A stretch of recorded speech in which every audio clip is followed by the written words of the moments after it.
Yan mga boss, another day, another video tayo ngayon. Yan, medyo matagal tayong walang upload.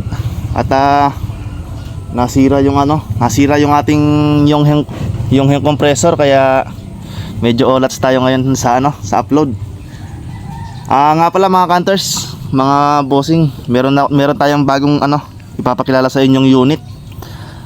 Bago nating alaga. Ito, silip lang. Disclaimer lang, hindi ko po ito binili mga bossing, mga Cunters. Sponsor po ito ni Sir Macmac. Yan, Sir Macmac Arceo ng MX2 Airguns. Ayan, lalagyan lang natin dito yung mga Facebook nila para sa mga gustong mag-inquire. Mga budget bill na PCP unit pero quality. Ayan, hello. Pakita natin mga Cunters yung itsura niya. Ito po pala yung bagong unit nila na hindi pa nilalabas. Prototype po ito. Marami pang babaguhin dito sa unit na ito. Yan, ito yung MX2 side lever Gen 3 nila, Hades. Ito yung itsura niya. Yan mga Cunters. Medyo behind the lights lang. Ayan. Ito yung itsura niya, MX2 Hades. Mamaya i-front cam natin mamaya para makita na maayos. Yan. Bali nilagyan ko lang ng mga budget meal na accessories para magamit natin kaagad at ma-review. Yan, yung scope natin nilipat lang natin tsaka barrel. Okay. Yan. Napakaganda. 85cc na ito mga bossing, kung di ako nagkakamali. Napakalaki. Mas malaki pa yung plenum nito sa Magnum Gento natin na GC Mag. Yan. Pwede talaga pang slug. Actually, build for slug talaga siya. Ayan. Sa ngayon mga bossing, nakatuno tayo ng 26 grains na Magnum slug. Tapos 1019 average velocity natin sa 2.2 output. Napakalakas, grabe.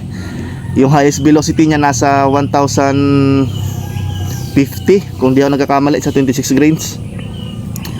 Yan. Ngayon, pakita natin yung groupings niya.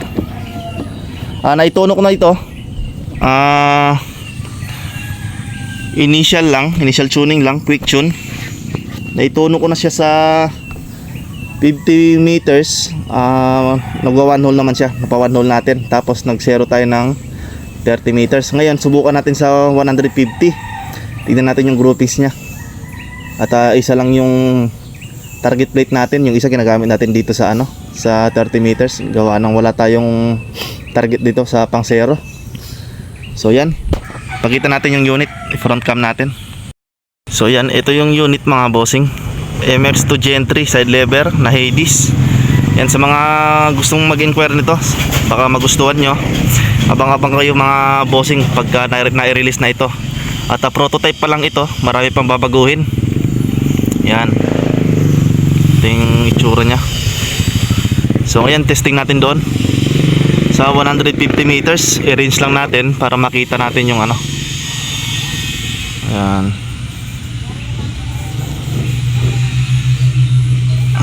Hirap talaga to.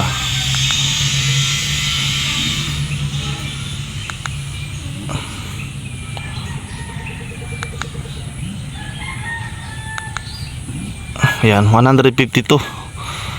Pero 151 niya kanina. Sinusukat ko na maayos. Medyo mahirap lang tayo dito sa cam. And 151 meters MX2 Hades Gen 3. Ngayon subukan natin. Tingnan natin yung groupings niya. Magnum slug pa rin yung gamit natin. Okay, set up lang natin yung camera natin mga Cunters, mga bossing. Tingnan natin yung groupings niya. Using MX2 Hades Gen 3.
Yan.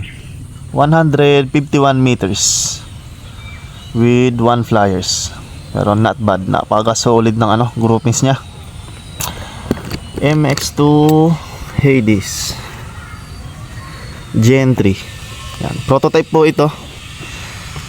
Soon pa lang ilalabas. Yan, abangan nyo mga bossing. Napaka-solid ng performance niya. Yan. Abangan nyo yung field test natin dito sa long range. 151 meters using 26 grains. Yan, 1019 FPS. Okay.